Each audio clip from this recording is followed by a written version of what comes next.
Software testing/QA engineer roadmap. 0 to job ready. Why testing is critical. Every application has bugs.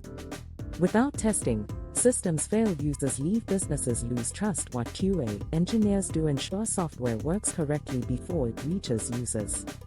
Step 1. Understand basics. Learn SDLC, Software Development Lifecycle. STLC, Testing Lifecycle. Types of testing. Step 2.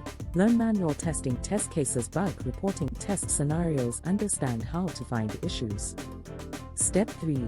Learn bug tracking tools. Use tools like JIRA, track and manage bugs. Step 4. Learn automation testing. Move beyond manual testing.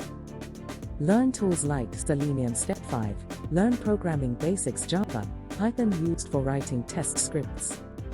Step 6. API testing. Test backend APIs using tools like Postman. Step 7. Performance testing. Check system under load using tools like JIRA. Step 8. Build projects. Test a web application. Write test cases. Automate test flows. Step 9. Integrate with DevOps automation plus /CD continuous testing. What companies expect attention to detail testing mindset. Automation skills. Common mistakes. Only manual testing, ignoring automation. No real projects. The timeline 3 to 6 months with practice. Career path. QA tester, automation engineer. QA lead. The final take. Quality defines products. Testing ensures reliability and trust. Test tube emoji, rocket emoji.